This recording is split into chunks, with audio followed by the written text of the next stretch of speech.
sing Merle Haggard songs at the Capri.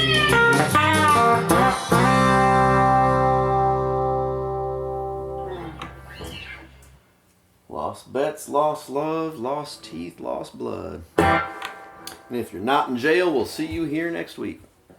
How to use a Telecaster. I should probably clarify what I mean by that. It's a pretty bold title. This isn't a how to get every possible tone in the world with just one guitar, although there are a lot of videos that talk about that, and this is the guitar. And this is not a all the things you can play on a Telecaster type of video, because frankly you can do just about anything with the Telecaster.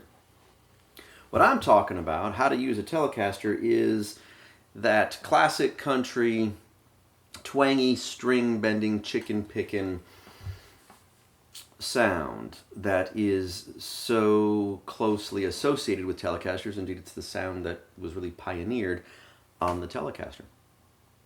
It's not the way that most people use Telecasters these days, but when you hear this style, odds are it's done on a Telecaster or a Telecaster type guitar. That's what I mean about how to use a Telecaster, because conventional wisdom would say, step one, get a Telecaster, or 5. But the truth is it has way more to do with the techniques than the type of guitar that you're using. And that's kind of the point of the video, is to talk about, kind of give a comprehensive overview of that handful of techniques that can transform or elevate your playing from sounding country-ish to sounding or being genuine country playing. I had mentioned this in another video, kind of giving an overview of the techniques, and I'll kind of say what they are. Some of them need a bit more explaining than others, give some examples, and maybe talk about how to incorporate this into your playing if it's not something that you already do. And then for a deeper dive, I'll just refer you to longer videos by better players who really kind of go in depth on the specifics of the techniques. So the techniques, they are hybrid picking and right hand independence. I'll talk about what that means. Double stops and triple stops, banjo rolls, chicken picking, and string bending, steel bends, pedal steel bends. And that last one has more to do with the notes that you play than the actual, technique. But there is a specific technique to make that sound the way you want it to. And there's a second goal of this video, and I'm not sure how well this is going to translate, is how to use a Telecaster musically. Musically, in a song, how do you choose what to play?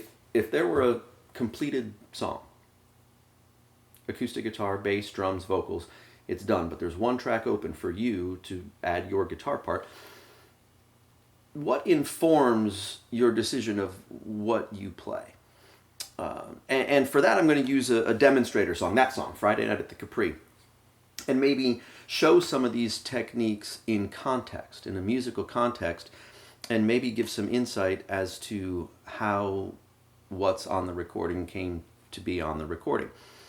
And that's going to have more to do with chord shapes and inversions, and kind of like those other videos I've done about unlocking the fretboard. And this will kind of fit in with those. But first, the techniques. So that first one, hybrid picking, I'm going to kind of expound on this one a little bit. So if this is something you already do, I apologize if this is boring or redundant, but I can't stress it enough. It has to be built in, automatic, spontaneous. And I'm saying hybrid picking because the odds are if you already play, you've built some skill using a pick, and there's no sense in abandoning that to build something from the ground up. So keep doing that, and we're going to add these 3 fingers in your palm and really your whole right hand into how you attack the strings. And this one is so important. It is literally the underpinning of all the other techniques, and it's really the foundation for the whole genre, is the way you play what it is that you play with your right hand. And so I would strongly suggest that this not be something that you just try on when you play country parts. You need to do this with everything you play.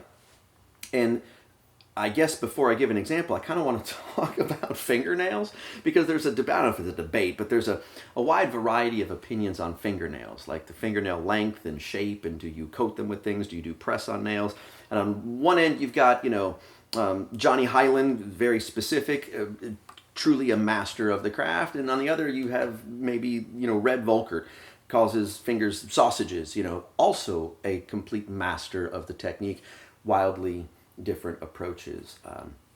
When I'm not teaching, I teach at a school, not music, like a teacher. When I'm not doing that, I'm on a farm. So we've got tractors and cows, and I just ran, 1,400 feet of barbed wire down the driveway. So losing a fingernail is, my goal is to not lose a finger, right? So I can't be too particular about it. And really, just start with what you've got. Really the only idea is to get some meat under the strings when you pick, and preferably a little bit of fingernail. And as you do it, you'll build up some calluses, and you'll get that kind of pluck and some tone from it. But what I was saying was, use it right now. The very next time you pick up a guitar, whatever it is that you were going to play, hybrid pick it. It could,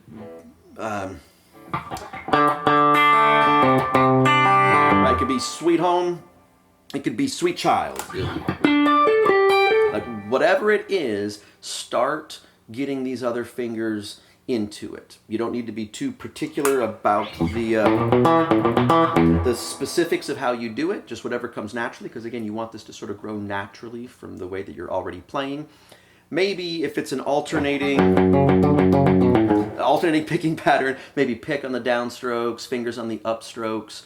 If it's a strumming, maybe do some rolls. And again, that was Metallica's Battery. It doesn't have to be country music. It could be anything you're doing. A strummy, right?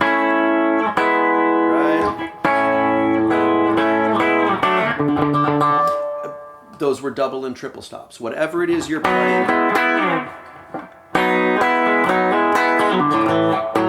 hybrid pick it. Even when you're not listening to yourself, sitting on the couch, don't just strum, hybrid pick it. If you do finger exercises, scales, warm-up things, don't just make it a left-hand technique. Even a blues scale, something like that.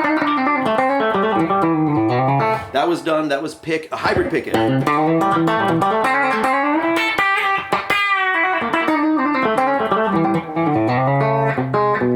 Like whatever that was,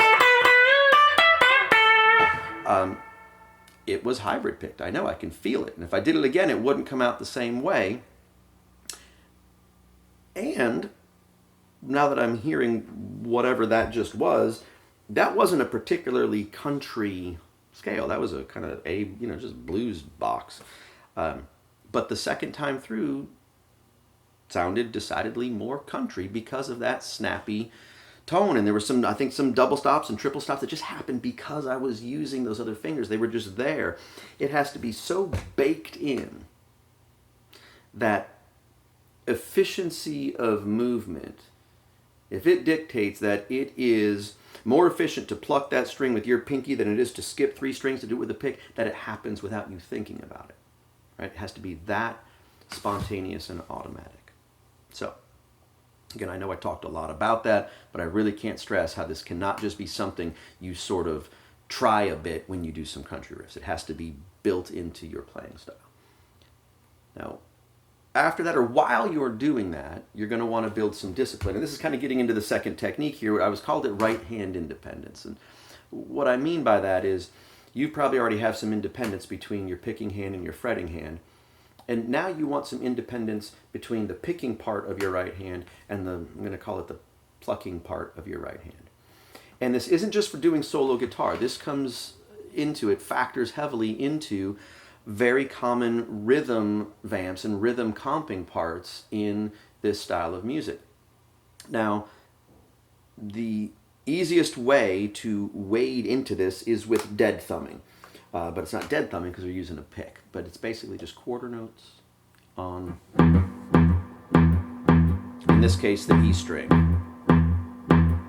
Now notice they're heavily muted. I'm not going, it's muted. but that's pretty simple. Now you keep that going, and that's E, and put a simple melody over it. Just something out of your blues scale.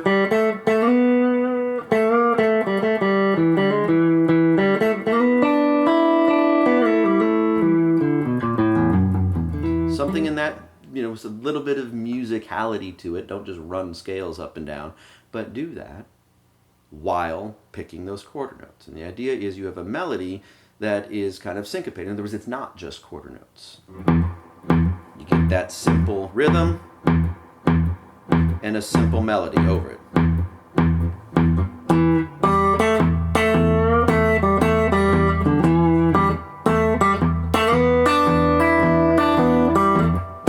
Get the idea?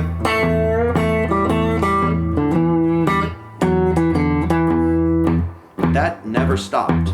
And the melody was simple. I don't think my pinky came in there, but those two fingers kind of plucking a simple melody over that steady thump, dead thumb. And that'll start to put some independence between these fingers and the picking part of your hand. You may want to do that exact same technique, dead thumbing, but put some double stops in there.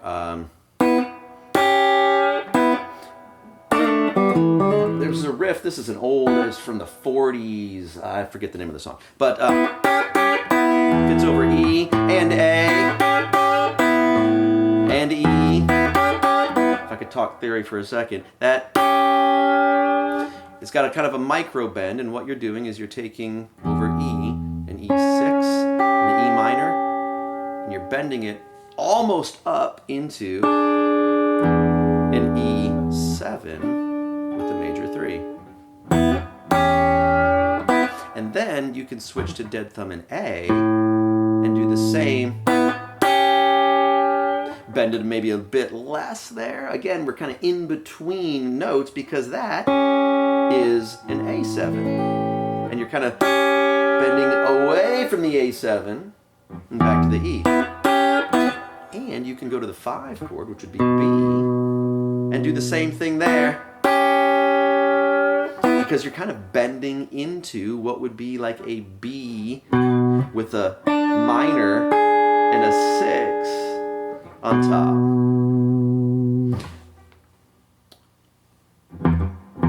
Talking about dead thumbing though, this is what it would sound like over that thump. That's just E.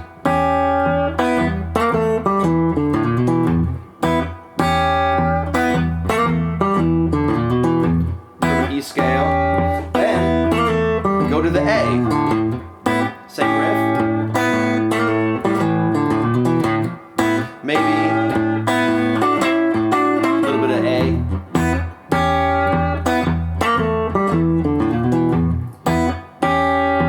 Up to the B.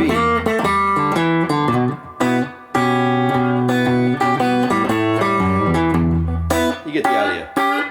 It's sloppy because I'm talking while doing it, but that thump never stopped, and these fingers were plucking a melody with something other than the quarter notes, and you're starting to get some separation, some independence between plucking the rhythm and plucking a melody. The next step, after you sort of get that, is to start doing actual picking patterns. Far and away, I think the most common is the tic-tac. Now, before this became what I'm going to call a 2-part guitar thing, that became a real standard picking pattern for, Hank Williams songs. There is an incredible video that kind of shows the evolution of country music, specifically the guitar's role in country music over the formative years, kind of 30s through 70s. Chris Scruggs did this in conjunction with Fender Musical Instruments. I think some guys at Fender were having him demonstrate how these musical styles on Fender instruments evolved over those decades, and he just does masterful examples of it. And you should really, I'll put a link in the description, because you're going to want to be familiar with why these styles are what they are and what they came from. So that tic-tac sound started a long time ago, and then decades later in that kind of Motown, that kind of strumming it, that's just, you know, E, vamping back before, you know, between E and A. The country version of that with that tic-tac, and by tic-tac I just mean E and the high E and the 5, the B and the E. So it's E, high E, B, high E. And if you notice, my hand isn't moving. That part is static. And then over that, you put a vamp. So instead of, you get the country version.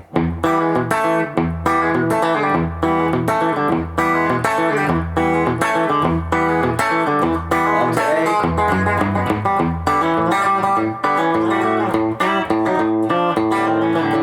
Whatever. What's happening there is that happens, and then timing-wise, you're doing double stops on offbeats and ands, like one. It's 1, 2, 3, and. So it's the 2 and the and of 3. Never really counted it before.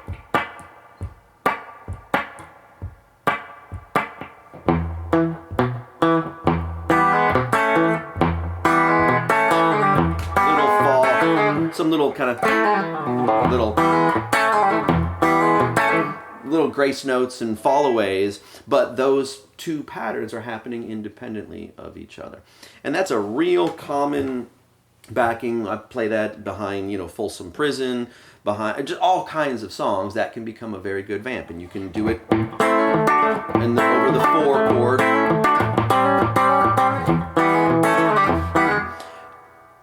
After that, you might want to start picking out a melody. This is more like a Travis picking thing. And again, that video I talked about with Chris Scruggs really demonstrates it well.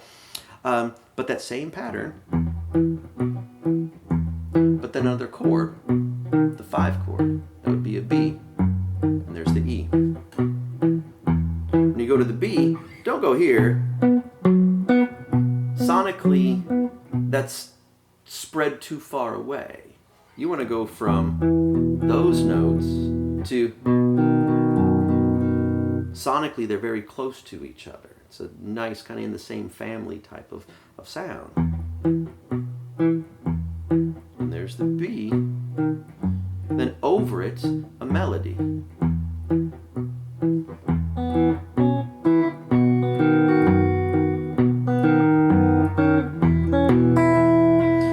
That melody, simple, that melody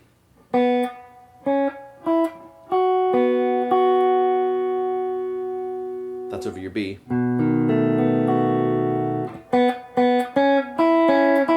That's over your E, and it kind of makes it an E6.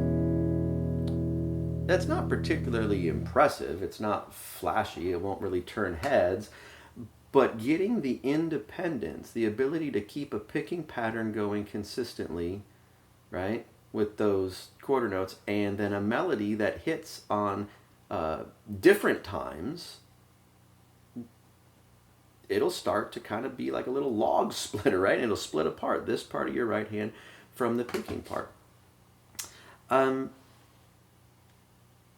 That kind of leads right into ones where I'm not really going to talk as much about.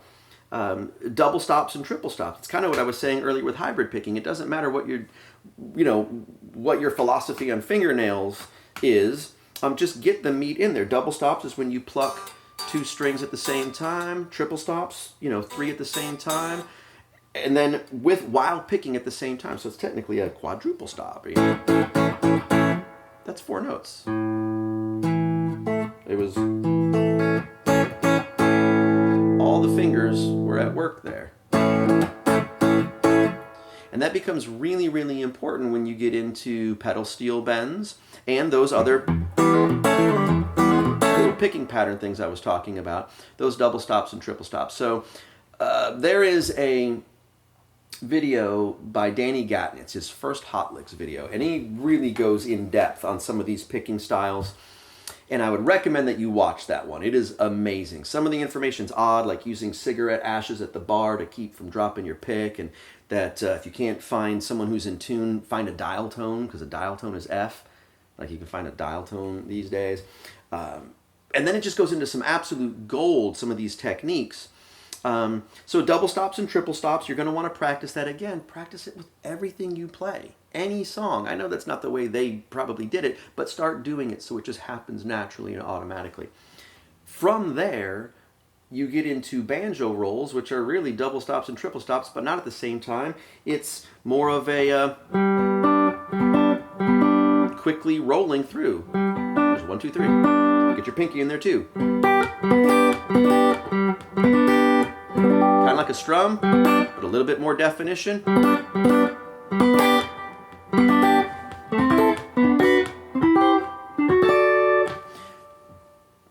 That Danny Gatton video really talks about those rolls and that kind of how to start incorporating them into soloing and into your rhythm playing. The way to practice those, in my opinion, what you should do is when your guitar is not plugged in and you're sitting on the couch and you can't even hear yourself, that's when you want to just roll some chords. Just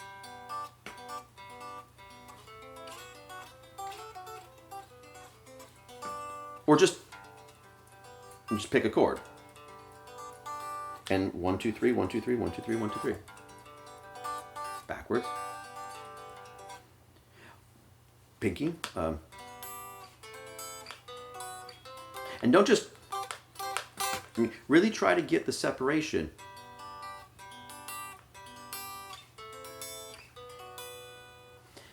When you can't really even hear yourself, and just roll chords or go up your chord inversions, whatever kind of theory or left-hand practice you normally do, but start practicing it with those rolls in there. So because it's happening so fast, you're not actually thinking about it. It has to be a feel. It really is a feel to match the tempo of the song and still have some clarity and definition.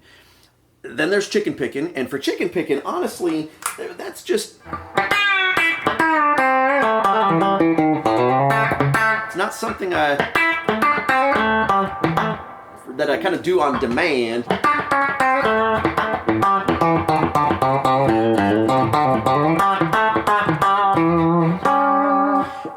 What you should do is watch Greg Koch. Watch him play anything, really. Those Wildwood guitar videos where he's like, I guess, selling some of those vintaged guitars, those relic guitars, where he just beats the snot out of it to show you how good it could sound in the right hands. It's amazing. But I've seen some videos of him doing clinics, and he has a whole segment where he explains in depth and in detail how he came to chicken picking. And really, I think there's some, it's been a while, you know, he talks about just playing just your pentatonic minor scale, but adding a...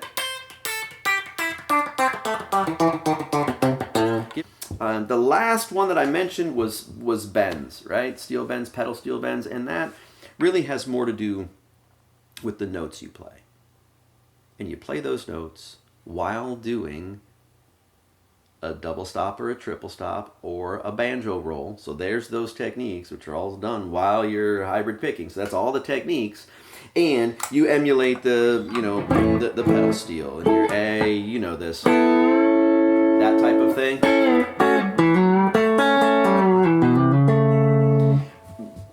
Far and away, again, Guthrie Trapp has some great videos on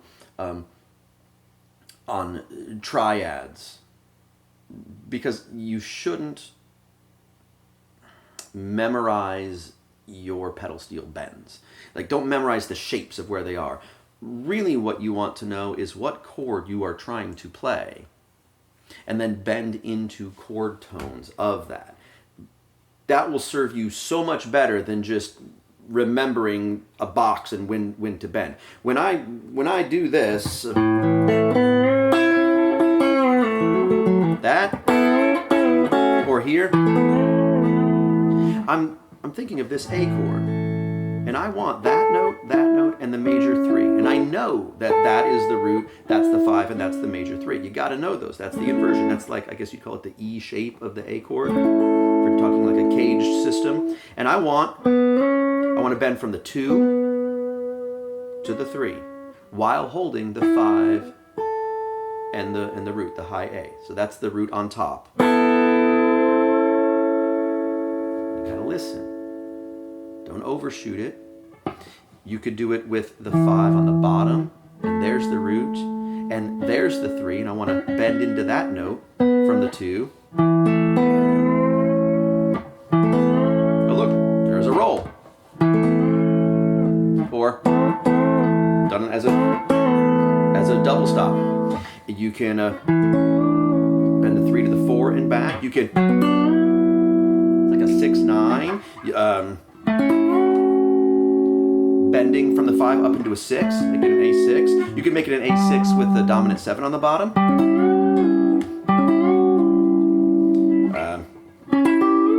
That's bending up to the 1 and releasing to the 7.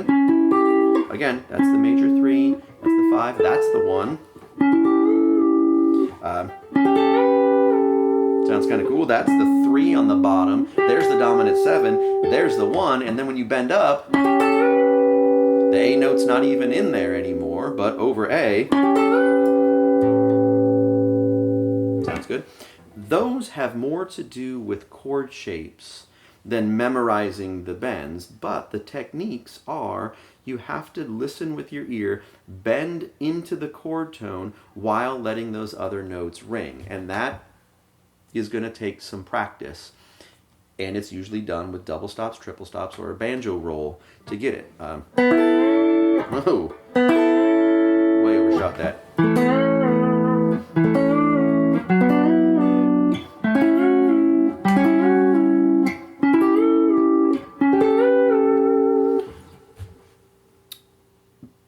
This is actually probably a pretty good segue into showing these techniques in context, right? In the context of a song. And that's more, I guess the second part of the video is how do you choose what to play? You've got the techniques. Step 1, that lasts forever, the most important activity you can do is listen.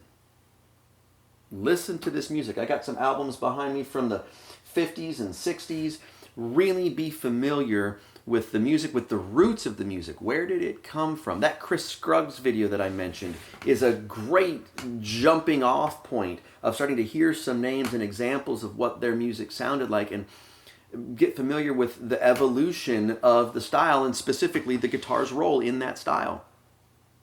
So that when you hear something, you'd be like, oh, that's kind of 40s. You know, that's really when there wasn't much of a distinction between country and folk and what was becoming rock and roll and still kind of some jazz, swing jazz, western swing. And then in the 60s, things got a little bit more divided or defined or regimented, but there were still elements of those styles. Late 60s and 70s, this style really kind of came into its own.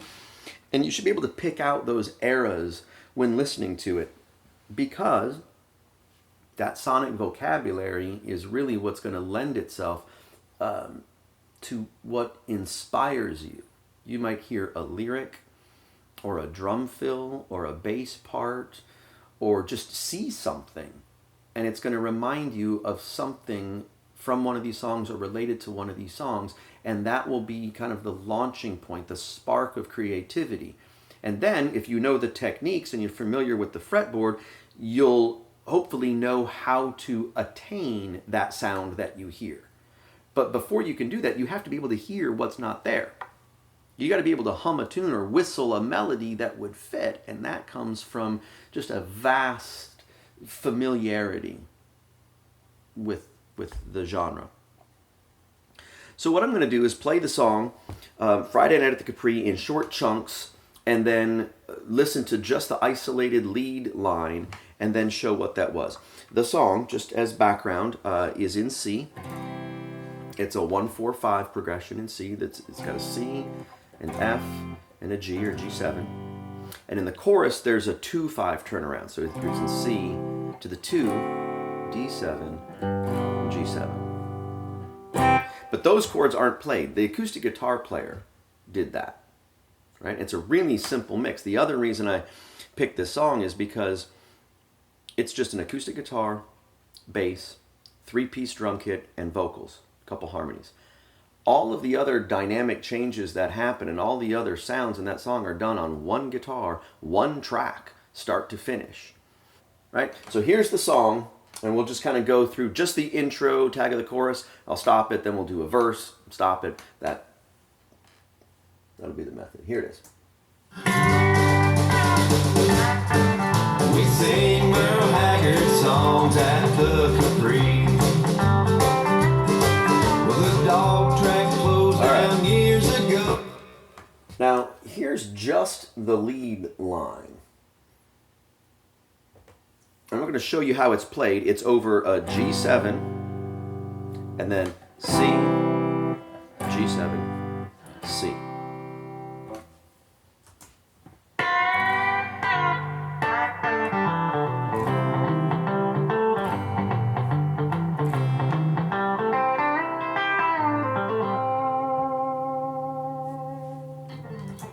Now, that first hit.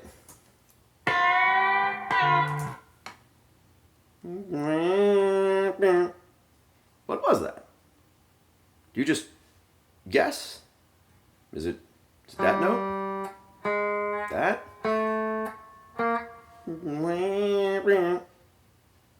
You don't have to guess.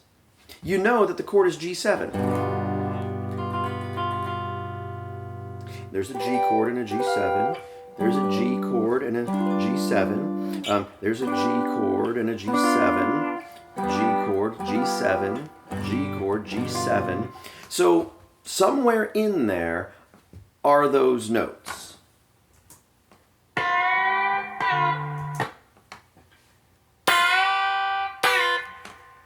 There they were. Or what if it was played? What if it was played here? Same notes.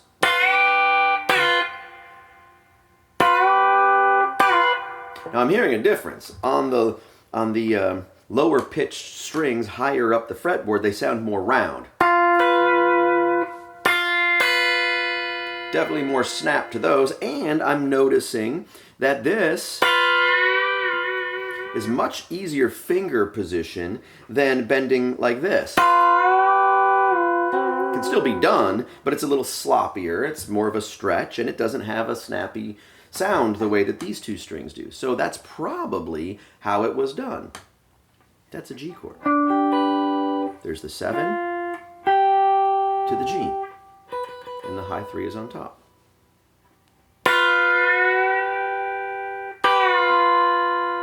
And it's not that, it's this. Right? It's a double stop. It's heavily chopped and palm muted at the end. And the whole time I'm doing that, I'm thinking, when I do this, I don't actually see that. I see this. I'm looking at that G chord. I guess you'd call it the C shape of a G chord. That's what I see. And then the second part, that sounded like something like that. Well,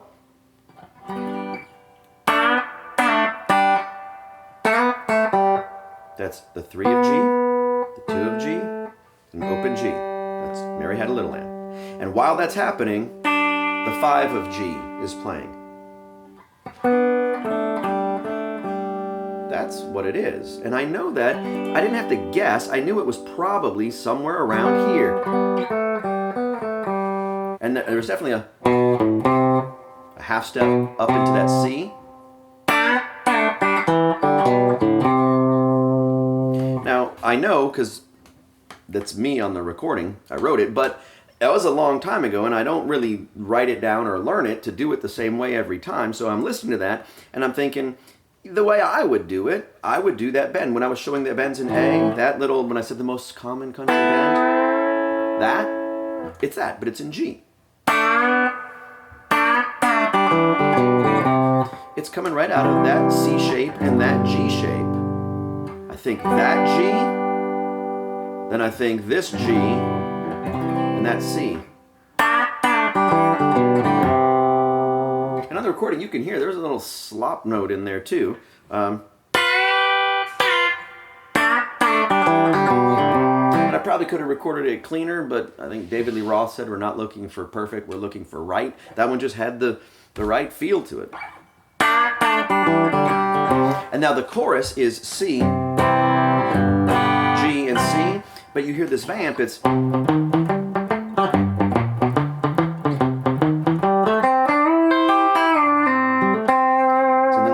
there's that bend again, but it's in C that time. There's a C. I'm thinking that shape, but I'm doing this bend. Now when I do that, I don't actually see my fingers there. I see that. And there, I'm seeing that C. So I'm thinking C and C. And then later, when you hear the entire chorus, you'll hear that there's a pretty distinctive chorus part, an actual rhythm part. It's not just comping some chords. And there's a lot of different ways with that kind of shuffle feel. You could hybrid pick it, throw in a 7, and it was originally going to be something like that. And then that line at the end happened of, if you're not in jail, we'll see you here next week. And I was thinking of, it's not on this album, Buck Owens, the Buck Owens version of In the Jailhouse Now. I think it was Roy Nichols on guitar, but or Don Rich, sorry. I think it was Don, but I'm not sure about that. It's in E. Something like that.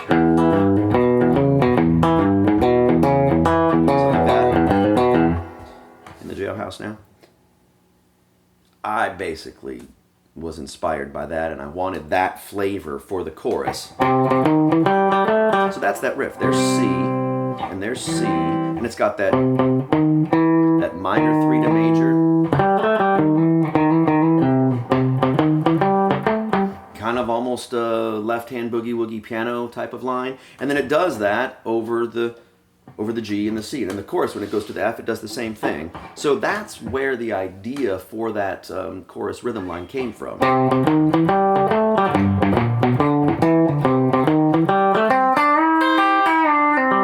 there's so many different tags you could have stuck on the end of that. Later in the song, there's different ones. But that's just C and C. And then that note rings over the beginning. So we can go to... here's how the verse starts. Now let me put the full band. Well, the dog track closed down years ago. This is where the winners and the broke would go. And Uncle Sammy used to twirl them lucky ladies around. Well, after 62 years, the bar's still here, just a backwoods dive, serving liquor and beer, and there's a motel round the back of your passenger tab. We got the usual crowd we get.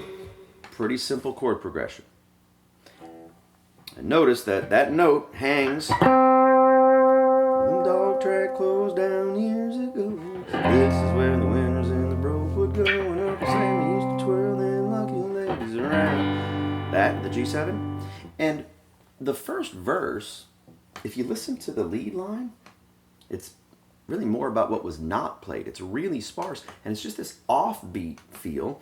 And the chords, you can hear it. It switches from the lead to the rhythm, because the lyrics we're talking about in the olden days and swinging the lucky ladies around. I was thinking, a Western swing type of feel. And so instead of F, it's kind of F6, the type of, an F6, 9, things that you would hear coming from a pedal steel. It's just the way that they're tuned. Let me see if that makes sense if you hear just the lead line soloed on that.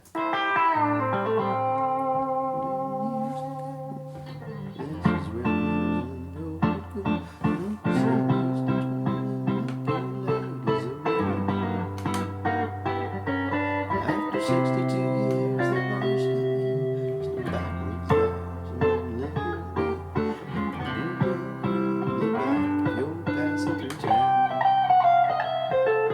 And that's more of a jazzy flavored riff than a country one, because it kind of rounds out that theme of that Western swing style. So over the C there was nothing, it was just that C note was ringing. And then when it goes to F,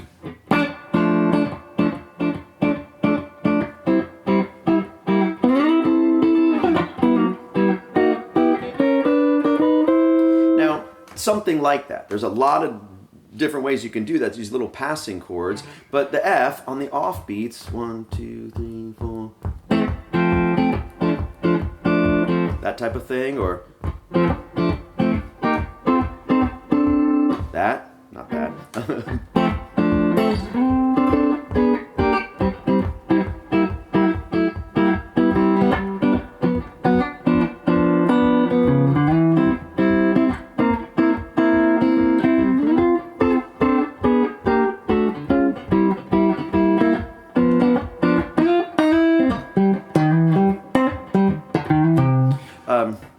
Getting a little ahead of myself. Those are just sort of outlining those chords in that flavor.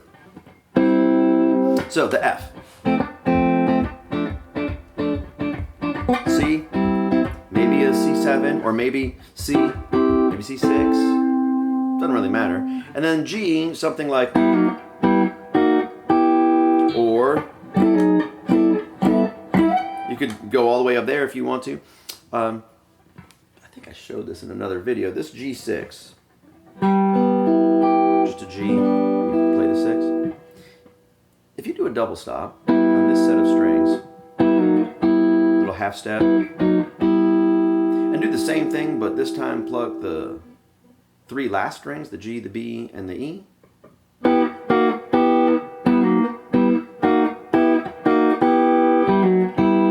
It's a real common way to vamp those 6 chords. That's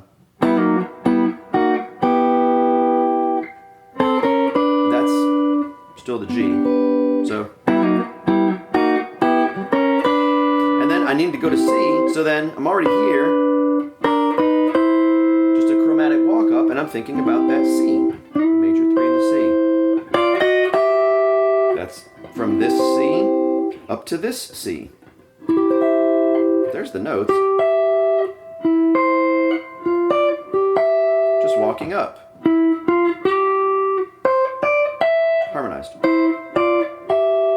But I'm seeing there's a C walking up and there's a C. And then F, maybe an F6, or maybe an F7, or F6, or maybe I want to walk the whole thing down.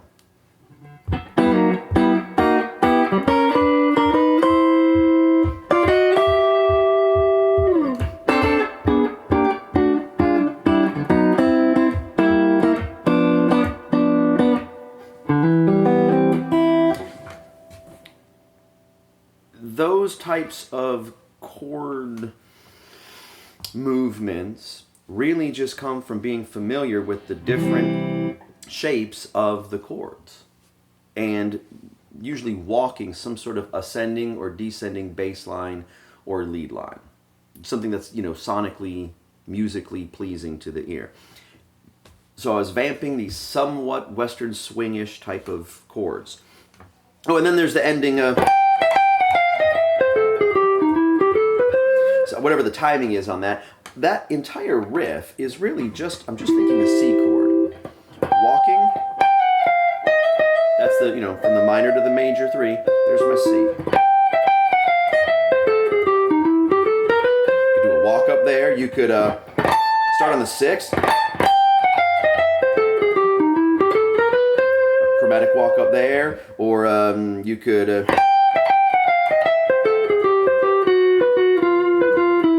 like that, or make it a major.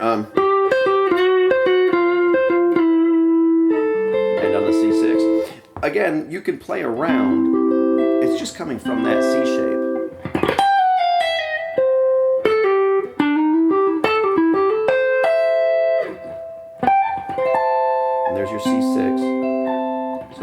C6, and that's C.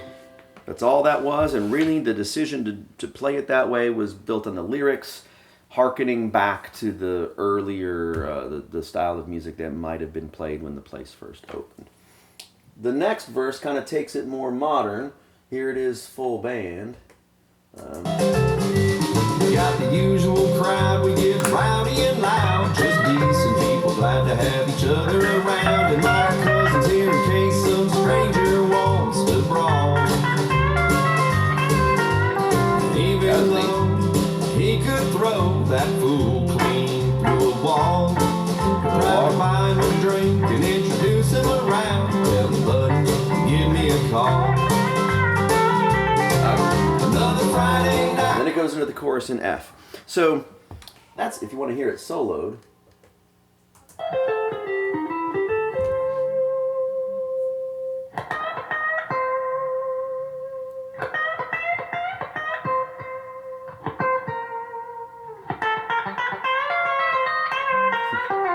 All right, talk about that riff too. Also, now that I'm listening to it, there is some chicken picking in there. So it's C. I'm thinking this C major, and I'm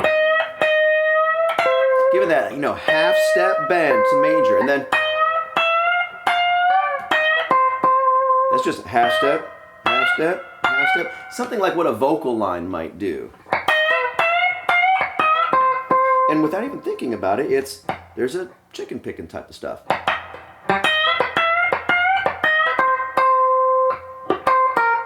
Little ghost note, or you can make it real notes from the chord if you want. And then, now that riff, I think I talked about this when we were doing bends, more of the tricky bends, where you can do these sort of compound bends where one note goes up while another one goes down. These are more of like tricks, but that really wanted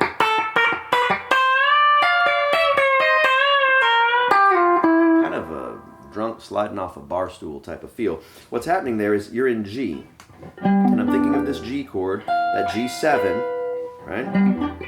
This G7, and this G, walking up, there's my G, and then I'm thinking that G7, because there's that note being bent. There it is. There's the G7, and then I wanted to happen while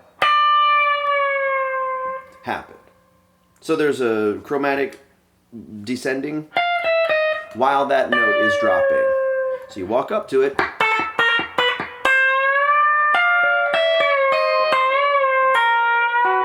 Now that, very common. That's, that from your blues box. It's, your 5 drop, minor 3 to major 3. Just like this in C. Same deal. There it is in G. So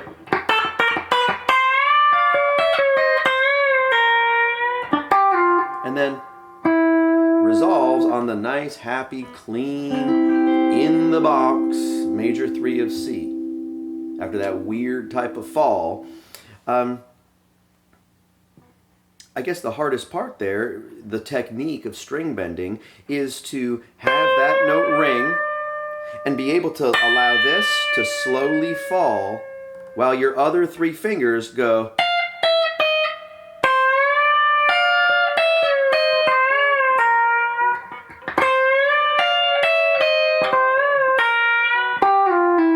And you can kind of bend that around more.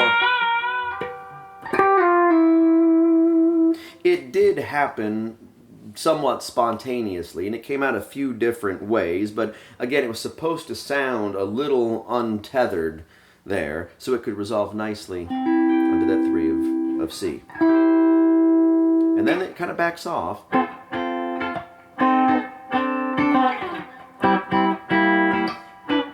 And then there's a decidedly bluesy lick at the end of that.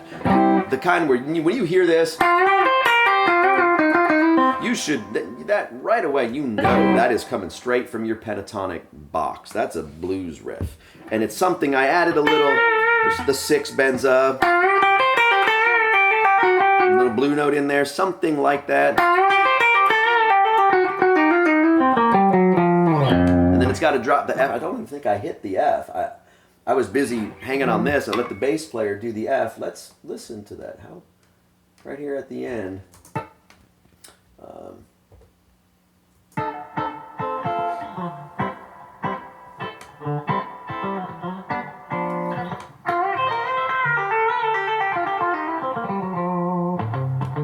Yeah, see, I missed the 1 of the chorus because I was busy being up here.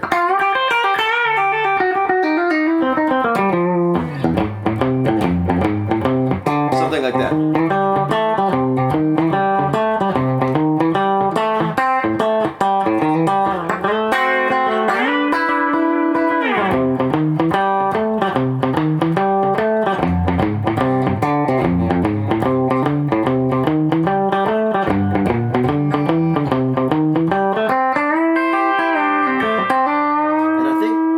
Kind of got ahead of myself. The chorus is what I just played, but it's what I showed at the beginning, that kind of in the jailhouse now type of riff. But it's important that before I move on to the next riff that I highlight the whole point of showing this is to not show tablature or even give you a close-up of what my fingers are doing.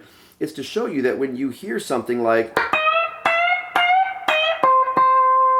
that, if you know that it's a C and it's kind of bluesy, it's probably going to have that minor 3 to major, that it's there. Or you're thinking of that C. And if this were in a lower key, you might even hear it, you know, like something like that if it were, you know, in A. But the reason I didn't is because there's not enough frets to really do that on that set of strings in C. My point is the knowledge of the chord shapes and the knowledge of the chords of the song really help you kind of home in on where those riffs might be coming from. You're not just wildly guessing or relying on memorizing tablature. You're doing this in context of knowing the chord shapes. You know what it has to be, and you're pretty like, I know what it's not going to be. And so you can immediately, basically, completely disregard most of this as you zero in on just the chord shapes that you're after. That C, that G, and this G shape, knowing that you're doing one of these, that type of G shape.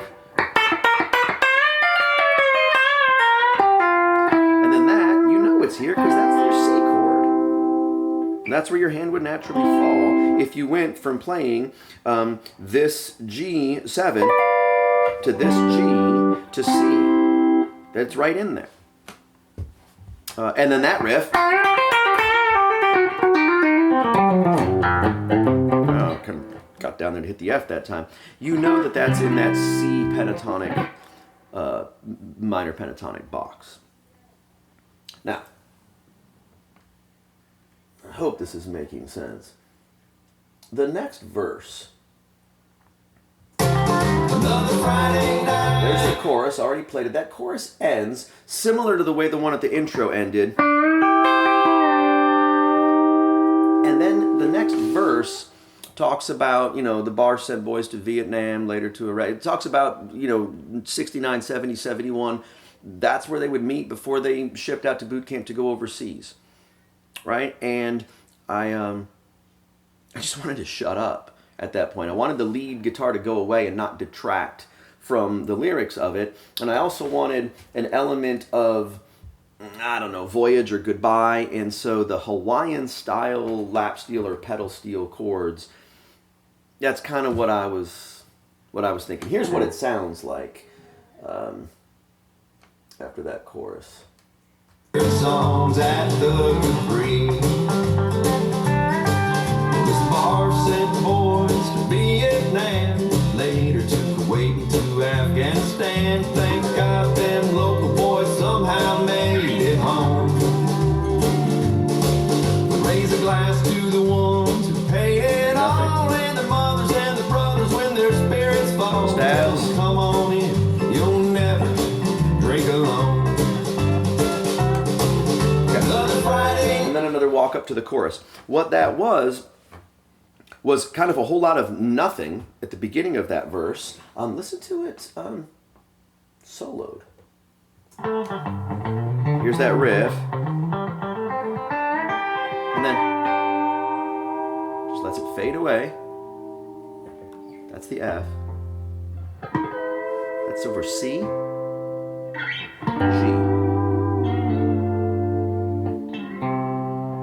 Now, what that was, there's your F, C, and then that's just walking up into the F for the chorus. Now, those chords, that first one that you hear over C is this. And it was played on that guitar actually. This is originally done on a guitar just like this, and then I switched to that guitar because it's got the Bigsby. So there's a little bit of vibrato in there, but you can do that by bending the neck, and then when it goes to the G, you get. And I didn't pick it, so you can hear these little overtones. And maybe when you do that, maybe that 6 comes out, maybe not. You never know how that one's going to come out. And if you want more bends, you can take that 6 chord, bend everything up a half step, and bend it down. Gives you more of a Bigsby feel, you know.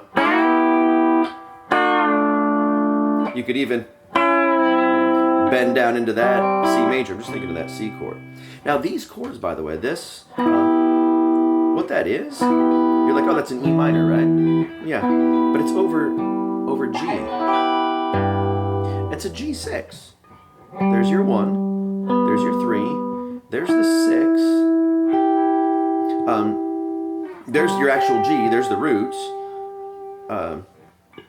and there's your major 3 of this C-shaped G chord. You're just putting in the only difference between an E minor and the G. You know, E minor is the relative minor. It's a G, but it has that note, which is E. So it's an E minor. So, but the chord was. Now, what that is, when you take that E minor, which is a G6, and you go down to here, that's actually a G7. There's the dominant 7 of G. There's the 5 of G. And that is the 9, the 2 of G. That's an A. So that is a G6. That is a G9. 7. I know that's kind of theory related, but it sounds cool. You'll hear it a lot. But now you know why it works. And then you resolve on that C. I'm just thinking of that C chord. So there it is. There's over C. And then over G.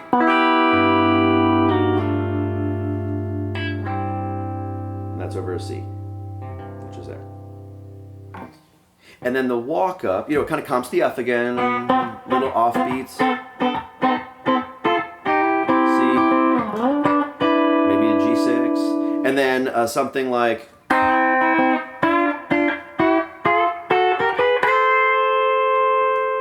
that. You're just walking up a C major scale. Chromatic walk up to F. Just thinking F, just your F chord.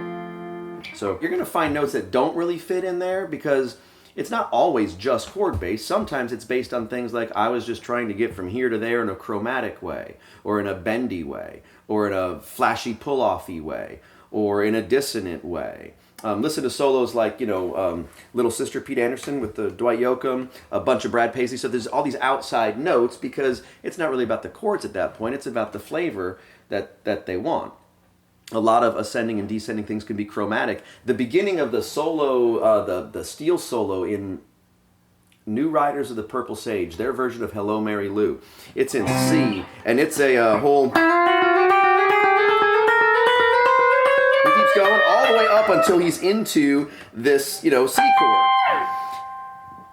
most of it is completely dissonant, but your ear knows, like, oh, I see what you're doing. You're just climbing up chromatically with this sort of dissonant thing, and I hope you're going to resolve it into a C major chord, and it does resolve up there into that, or maybe even like that. But getting there, you can tell it just wanted to be a dissonant climb up to it.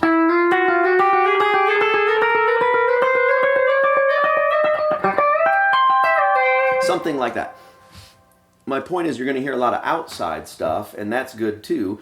A lot of times it just sort of happens spontaneously, but you got to know where you're starting from and where you're going to. You got to connect it to something that fits musically, or it's just wrong notes. So that's how that phrase, that part of that verse ended. Then it goes to the chorus again, does the same thing. I'll put a link to the song. There's another... So yeah, after that chorus, there's a solo. Now, I'll play it. Here, I'll play the solo. The solo is a shortened verse chord progression. It's just the C, and the F, and the C, the G, and the C. Short solo. Sounds like this.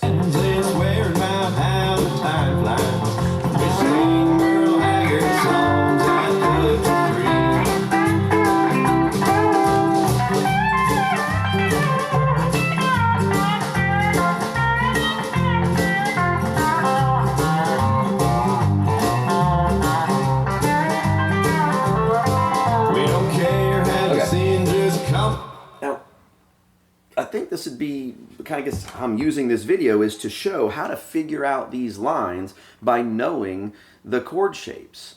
Let me solo that solo. Here's just the solo track.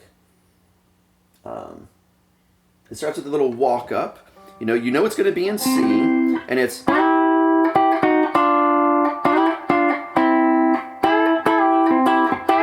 of gave that away.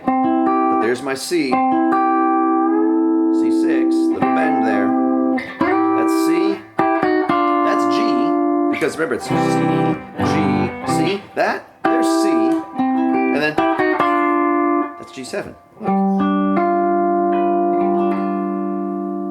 Right, that's the 5 and the 7 of G, and this is the 3 and the 5 of C. Here's the solo. There's the chorus.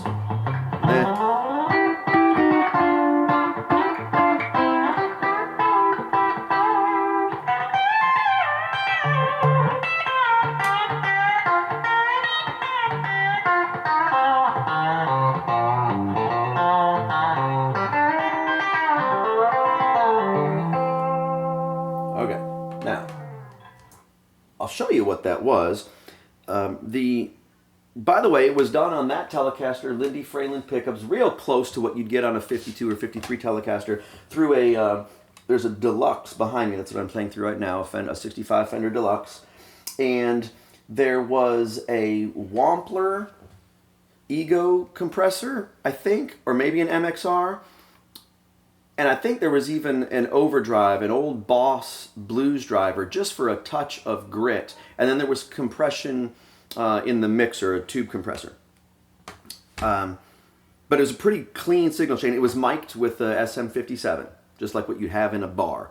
Wanted that kind of live sound. And you can hear when they really cranked up the compressor on the mixer, there's some low thump notes that you can hear when it's soloed. Here's what that solo was. There's first that pickup to it. Again, that's just C. To the G7, and then that's C2, that's the C chord. So I'm literally just thinking C chord, G chord, C chord. Those are the chord shapes behind that. And then the solo is something like a...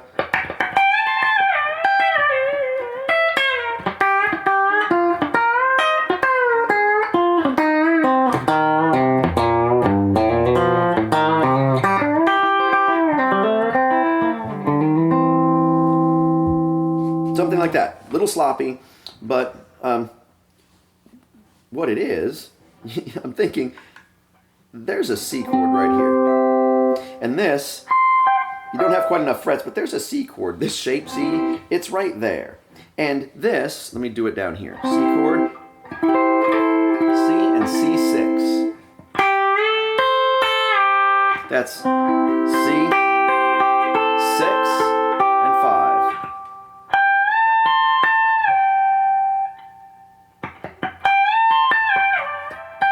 And that bend is this C. So again, chord shape, I'm picturing, let me do it an octave lower. I'm picturing this shape, C6, and this shape,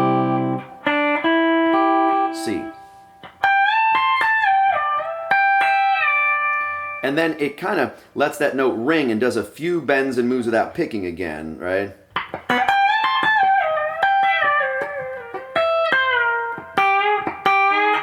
That. So C, C6, C5, C, bending up to the 3, C. And there's C, and then it goes down to the C7. That is the same type of thing at the beginning, that G, G7. There it is in C. Again, there's my C chord, a D shape of a C chord. And I'm thinking. And at that point, I need to go to F, and there's my F. And keeping with kind of that one riff that happened during the verse, that, I'm really harping on that for this sound. In that F. And then I do it here too. That's that F, that kind of F minor box scale. So,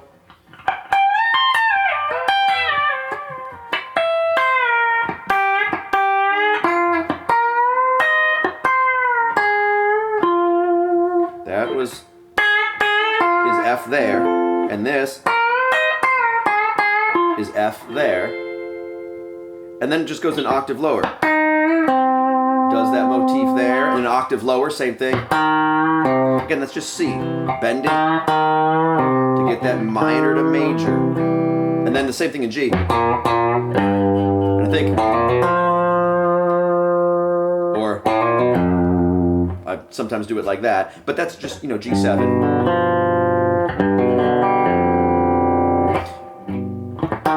And then back to C. And then a riff just like the end of the first chorus and the second chorus, some similar to it.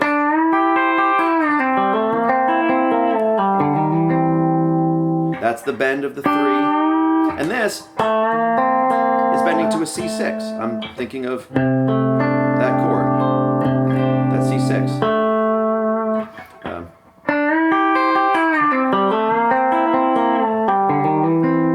All right, C6 to C7.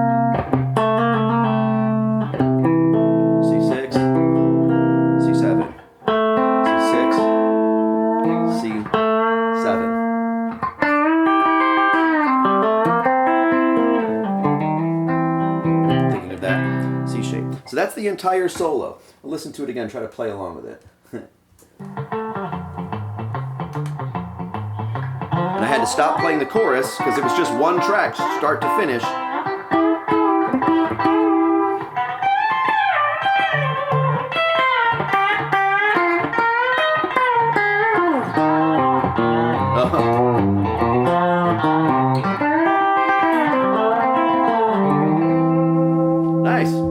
Out of tune with it slightly, but that's kind of it. And again, this amp, just so that I can get my volume, I'm just filming this on my cell phone, trying to sit close enough to the cell phone and far enough away from the amp to where all these volumes blend well enough. Normally that would be cranked quite a bit louder and get some gain and some sustain out of it. But practicing the stuff at a low volume really forces you to make sure you're not just relying on a bunch of gain to get your sustain. You really need to be able to sustain those notes and bend it in a way that keeps the string ringing. That's, you know, practicing the techniques. That's one of the string bending techniques, I suppose. Learn that solo and try to play that without an amp. The last verse,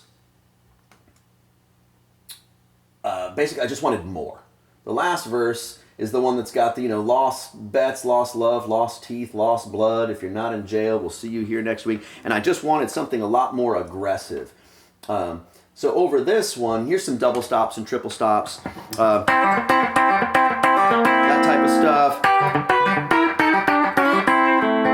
A lot more outside stuff, just, you know, descending riffs that kind of start in a chord tone, just descend chromatically and end in a chord tone. Here's what it sounds like all together.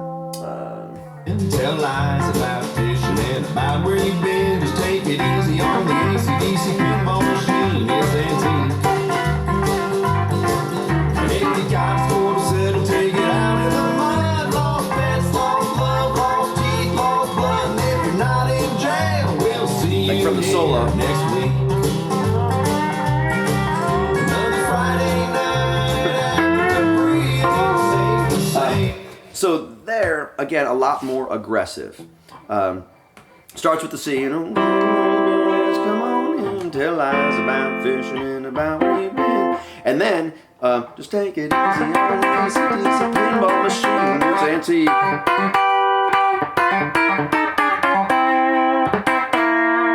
Lost beds, lost love, lost teeth, lost blood. And if you're not in jail, we'll see you here next week. It kind of has those riffs from the solo, right? Kind of bringing that motif back and not being overly flashy.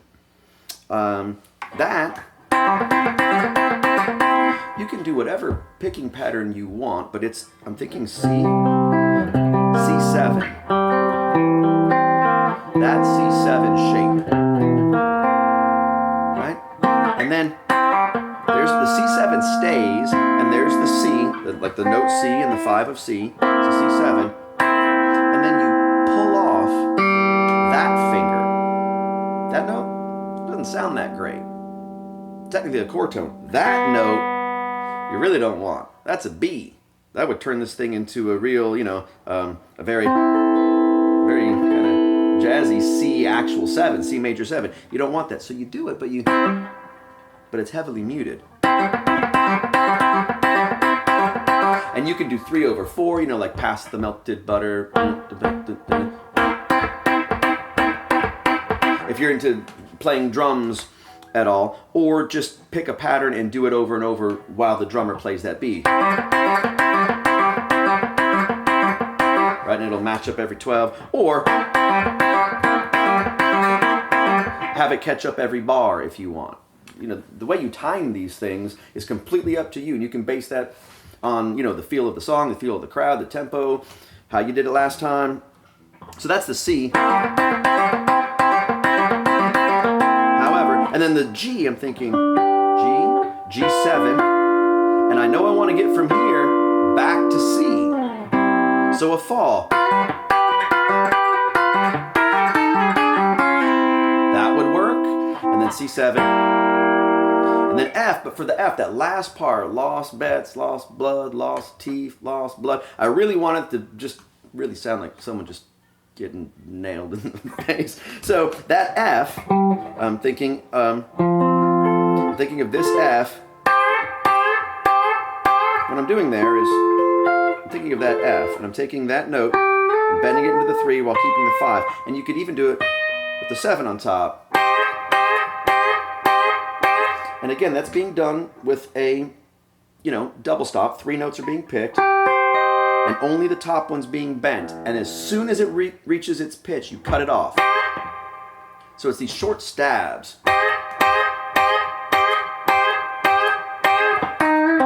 That's the C. That's the G. Just like the end of the solo. And then there's some sort of little chromatic climb up. I forget what it even is. And then it goes to the last chorus, and then it just tags Hank Williams and Dwight Yoakam at the very end. All times not caring about how time flies, and we cry Hank Williams songs. Right? Cry Hank Williams songs. That's from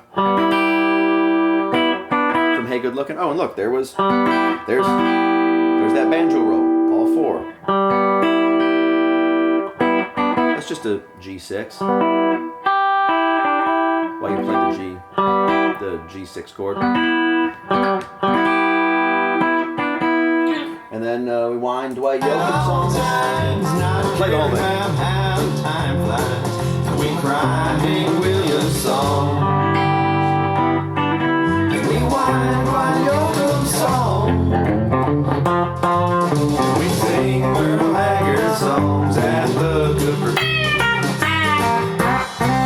So, again, it was Hey Good Lookin'. Rewind Dwight Yoakam songs, it was from Guitars Cadillacs, but you just do it in F. And then sing Merle Haggard songs, and the tag Mama Tried, which is normally done in D. Now I'm doing it in C. And I actually have a video on that on the Roy Nichols sound where we kind of, I think I talk about that song, or Drink Up and Be Somebody. But that whole, resolving onto the dominant 7 instead of onto the 6 of C. It's right. He does it an octave lower as well. That's the song in a nutshell.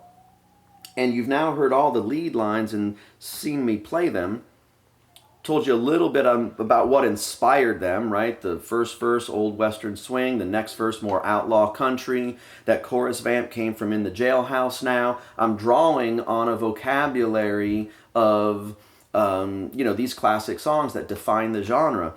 Really laying off during that verse about sending the boys to war, getting that Hawaiian pedal steel sound by using those 6 chords. The solo talked about what it was, just using C6, C major, C7, and then kind of getting that minor 3 to major bend all over the place, and then tying that motif back in during the really aggressive last verse of the song with the, overly generous use of those double stop pull-offs and things. And do it as a, full-on F7. The point